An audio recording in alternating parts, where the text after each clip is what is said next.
John Wick. Chapter 5 is officially in development at Lionsgate, and the movie could be the final installment in Keanu Reeves' long-running action franchise.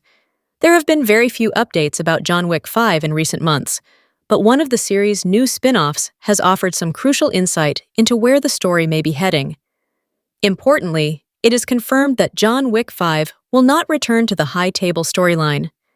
The majority of Wick's enemies throughout the years have somehow been related to the high table and its subsidiaries, which suggests that John Wick 5 will introduce a new villain for Keanu Reeves to face off against.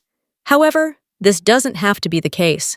Following their appearance in Ballerina, it would be a huge missed opportunity if John Wick 5 didn't bring the Ruska Roma back in some capacity. Anjelica Huston's mysterious director is one of the series' most intriguing characters, and it only makes sense that Wick would return to the people he considers his family after surviving the encounter with the High Table at the end of John Wick.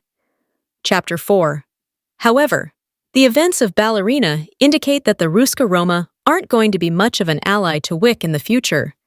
Not only did he directly disobey their orders regarding the elimination of Eve Macaro, but he also saw firsthand how cold and impersonal they were willing to be about the murder of their own recruit. This feels like something that Wick isn't going to forget anytime soon, and his unwillingness to kill Eve in Ballerina proves that he's becoming disillusioned with the people who raised him. It's also going to take something very personal to bring John Wick back from the dead, and the Ruska Roma have that history. Bringing the Ruska Roma back for John Wick 5 also opens the door for Eve's return, which seems like a very natural decision following the success of Ballerina. Ana de Armas has already been praised by many fans as the next John Wick, so it would be a massive waste if the characters didn't continue to interact on screen.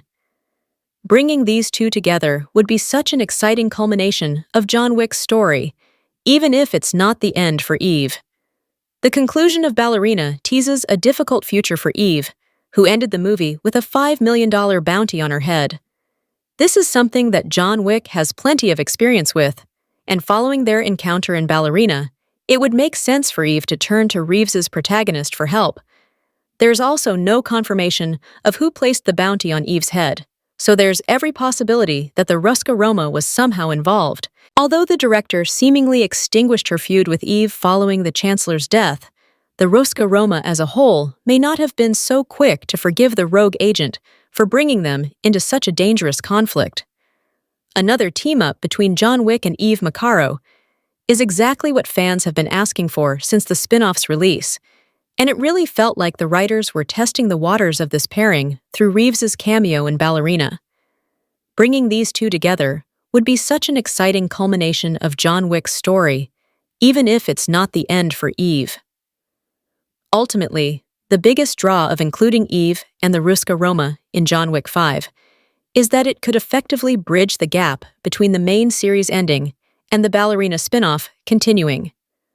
While there's been no official confirmation of Ballerina 2 at this time, the sequel looks extremely likely given how well-received the first movie was.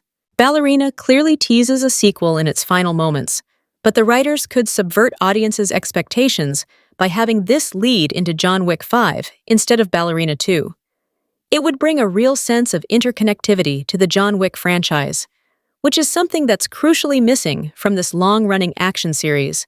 Spin-off properties like The Continental have their strengths, but they were ultimately received with mixed reviews because they seemed insignificant to the franchise as a whole. Bringing Eve and the Ruska Roma into the main John Wick series would prevent this issue, cementing de Armas as a worthy successor, and giving Ballerina a real purpose in the overarching storyline. Strengthening the in-universe connection between Wick and Macaro is also a very convenient way of getting audiences invested in Ballerina 2's storyline. At the moment, the only real ongoing narrative is Eve's feud with the Chancellor and the subsequent bounty upon her head. Once this storyline is over, it's hard to see how Ballerina continues. Forging this connection between Wick and Macaro seems like the most sensible way of tying this whole universe together while ensuring the Ballerina spin-offs have a future. But if Eve becomes a closer ally of John Wick, that opens countless doors for future sequels in the Ballerina space of the franchise. Reeves's protagonist has countless enemies, and these could feasibly become Eve's enemies if she works alongside him in John Wick. Chapter 5. Forging this connection between Wick and Mekaro seems like the most sensible way of tying this whole universe together while ensuring the ballerina spin-offs have a future.